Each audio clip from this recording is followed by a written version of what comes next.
What is good, guys, man? Thank y'all for tuning back into the channel, man. If you're new, make sure you hit that sub button down below to be notified for every single video that I do drop, man. And how you know you're notified, man, is once you hit that subscribe button.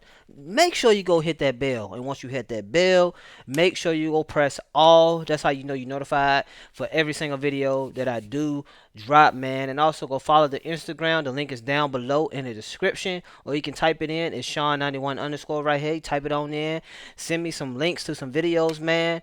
And look, man, if y'all want to donate to the Cash App, to the channel, you know, the Cash App is right there on the side of the video and whatnot. But listen, guys, we reacting to these crazy, crazy testimonies, these crazy stories. This world is so crazy. I don't know what's going on with people, but this is part one and part two on how her mom unalived her 5-year-old brother.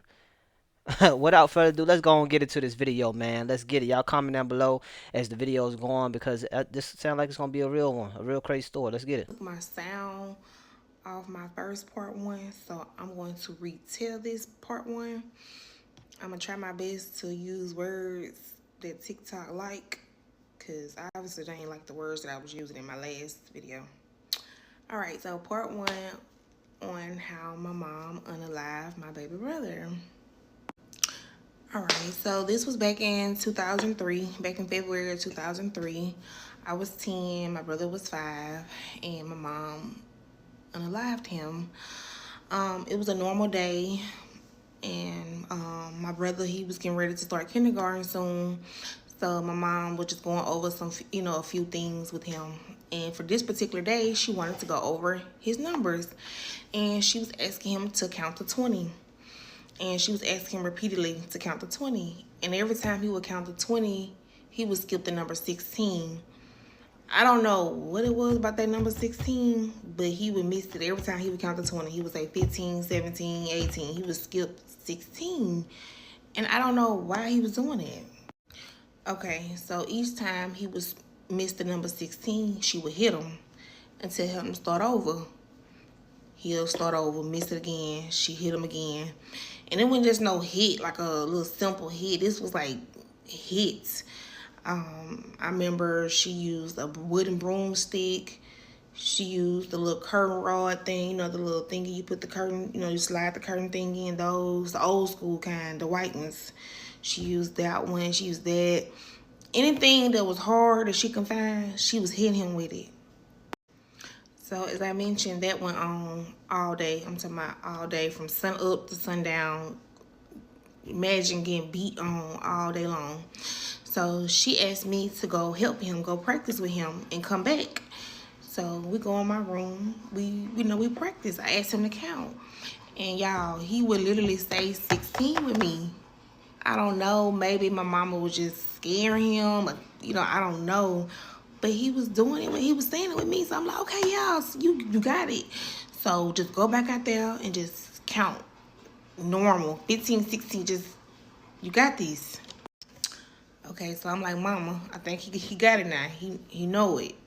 So he count. He missed it again. He missed the number again. So at this point, my mama, I guess she's frustrated. So we was already staying in Mississippi at the time. If you're from Mobile, you know Mississippi from Mobile is maybe about a good hour drive. So she said, yeah, let's go. Let's go ride to Mobile. So I proceed to get in the front seat. But she like, no, let your brother get in the front seat. So I'm like, all right, get in the front seat. So I get in the back seat. And the whole ride from Mississippi to Mobile, my mama is literally smashing my brother's head on the window, like angry, mad that he was missing that number 16. And I'm just like, this lady is crazy. Like, it ain't that serious, mama. But I'm a child, so I really can't say that. Yeah, I was trying to figure out how old she was. We make it to Mobile. We make it to this house. Me and my brother sat in the car. We stayed in the car while she go in the house. We maybe sat in the car maybe about 10, 15 minutes. Now, mind you, I'm only 10 years old, so I don't know what she's doing in the house or why we're there. But later on, I did find out that there was a drug house that she was at. And I'm assuming she came back to Mobile to get her fix. But I didn't find that out till later on. But we're gonna get to that point. Okay, so she get back in the car. We head back to Mississippi. So once we made it back to Mississippi, my brother gets out the car. Now, mind you, he been getting beat on all day, so he's a little disoriented when he get out the car. He's like falling over.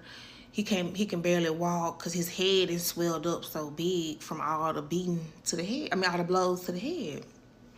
So I go to help him get up off the ground, but my mom was like, "No, leave him. He can do it. He can walk in the house, on his own." Okay, so we make it back into the house. She tell him to go lay down, because he's weak. He can't take no more. Like, it's nothing else she could do to him. He's had enough. So I'm guessing since she done got her little fix, she still amped up. Like, she still got energy. She tells me to go get my schoolwork. So I get my schoolwork. Mind you, Mississippi work is totally different from Mobile work. It was difficult to me. So all my work was wrong. So once she see that my work is wrong, she pursues to beat on me. She's beating on me with the broomstick. Now she's hitting on me. And I really believe to this day that my brother saved my life, because hadn't he had what he did when it happened, then my beating would have been on and on and on and on, just the way she did to my brother. But as she's beating on me, she hears my brother start coughing. So once he started coughing, she took her attention off me and, went to go see what's going on with him. But at this point, when she go down there, he's not responsive. He ain't responding back to her. So once he's not responding, she goes into full panic mode. She like, "Go get me a wet towel. Go get me some drink. Go get me some juice. Hurry, hurry, hurry, hurry." So I'm like running around the house. I'm like, I don't know what to do. So she calls my stepdaddy and tell him that he needs to get to the house. She think, something.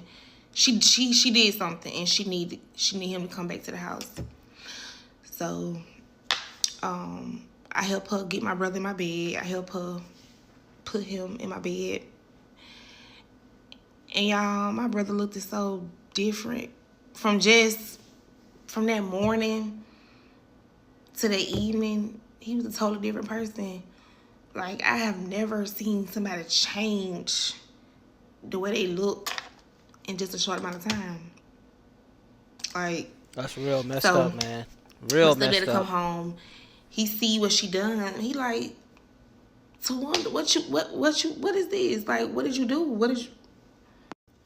So she like, I went too far. Like, it went too far. Dang, all right, you So went too far, man. he's trying to do CPR. He's doing compressions. He's doing mouth to mouth. But I'm knowing this not gonna work because he kind of been unconscious for a minute, and I know normally you have to kind of do that stuff quickly. And when I seen that he had urinated on himself and blood was coming out his nose, y'all, I knew from that moment my brother was gone. My innocent baby brother was gone. He was no longer here with me no more.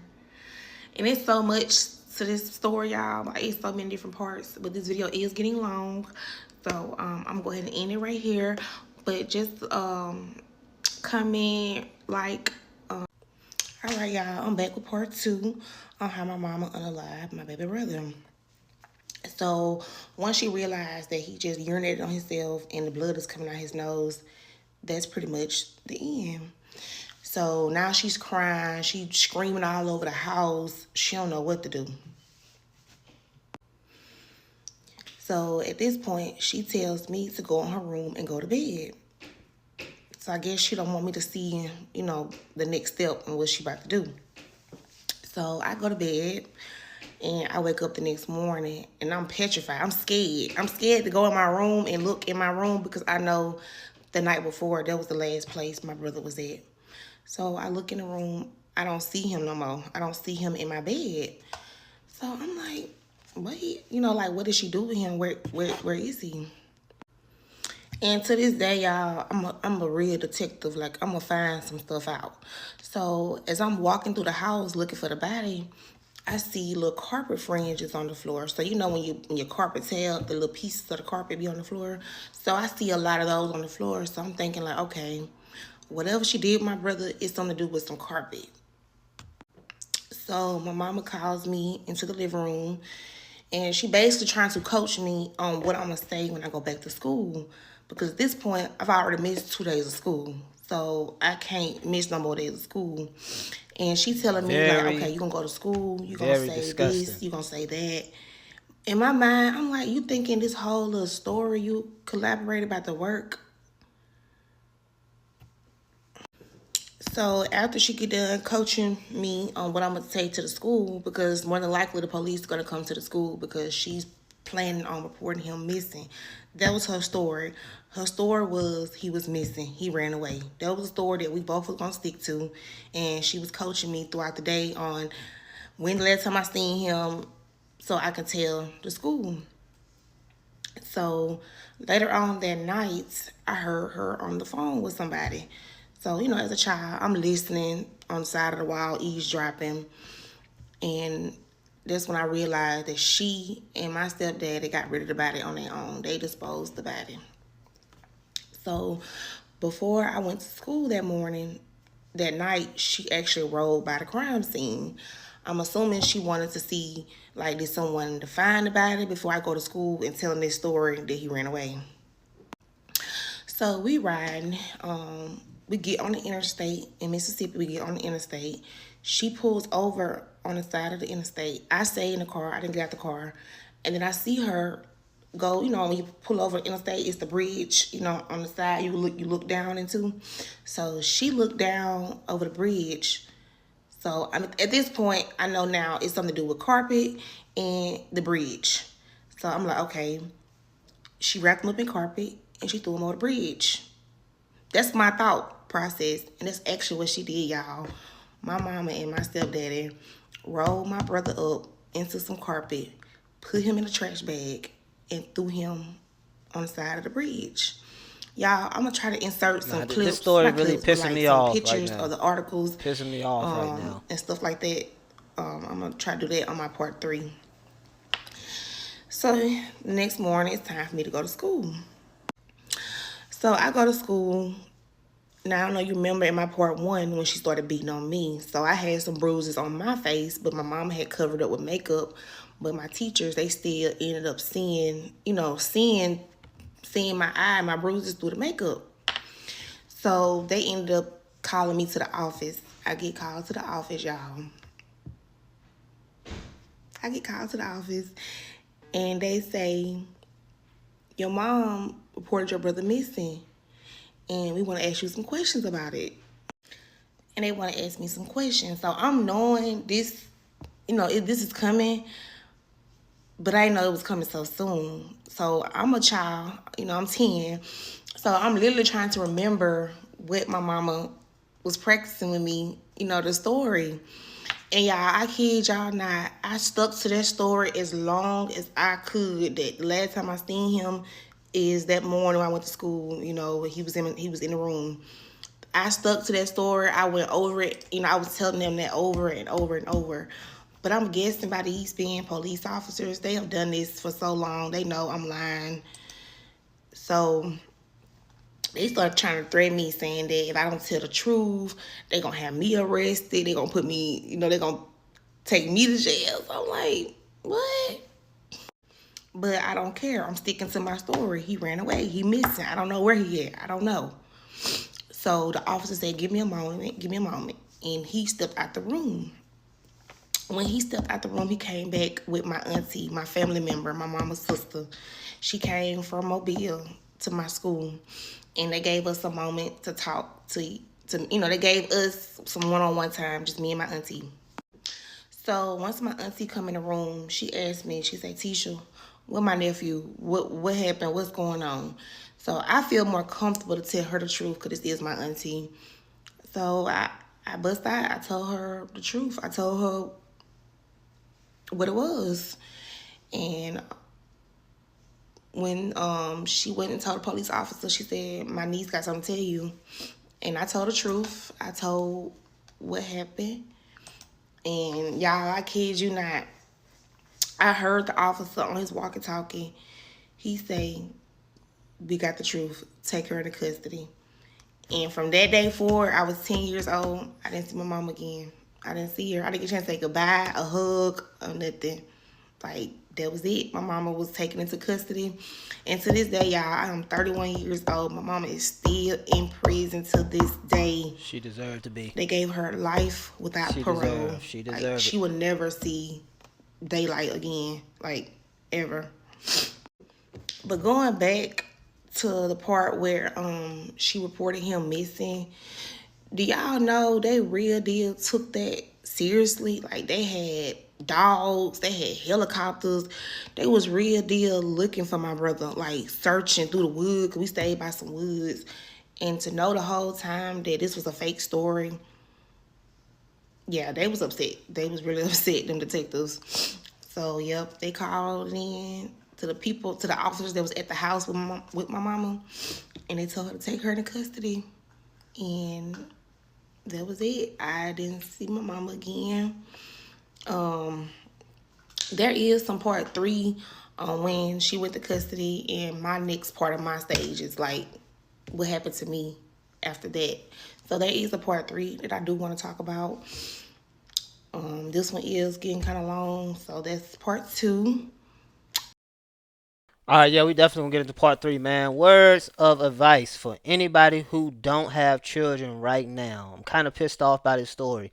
If you don't want children, and if you know you're not gonna love them correctly and do right by them, wear protection or don't have sex at all, man. Um, it makes me mad that people bring children in this world and don't love them correctly, don't try to do right by them. You know what I'm saying? um it hits a nerve too, you know what I'm saying, because I didn't grow up with my father, you know what I'm saying, and also, growing up with my mom, she took care of me and stuff like that. I kind of felt neglected, you know what I'm saying, far as love and support and stuff like that. Maybe not like how I wanted to, but it kind of like strikes a nerve in me, you know what I'm saying, because the fact that you can do this to your own child and bang their head up against the window and be mean to them, be negative to them, you know what I'm saying, or just, you know, just treating anybody wrong and foul, and just to do that to them, man, is very, very inhumane. Yes, she deserves to be behind bars for the rest of her life. Yes, God does forgive, but right there, man, no, she don't deserve to be in the free world anymore after this. After that happened, whatnot. If you do not want children, and if you know you can't love them correctly, use but have protected sex for one. You know what I'm saying? Make sure you love yourself first before you and love yourself before you love somebody else too, at the end of the day. You know what I'm saying? So you can be able to love your child if you're going to create a child with them. You know what I'm saying? That's what's important, because if you're going to bring a child in this world, you better make sure you give them everything that you never had or more. You know what I'm saying? Love these kids correctly, man. There's a lot of crazy stuff going on, and we know, like, brothers gonna be going against brothers, sisters gonna be going sisters, mothers against your daughters and sons, and you living in these crazy world, these crazy times, a lot of stuff going on, a lot of inhumane stuff going on, and we got to be able to walk in love. You know what I'm saying, and protect these children, because they are the future. At the end of the day, that's all I got to say on that. That really made me mad. Y'all comment down below exactly what y'all think. We definitely gonna be looking off for part three from her, man, and her TikTok. I don't even see it on this thing. Let me see what her TikTok is. Come on. Her TikTok. I am Tisha. IAMTESHIA. If y'all see it right there, man. But look, man, at the end of my videos, I always say stay inspired, stay motivated, stay grinding. To the next video. Your boy is out of here. Peace.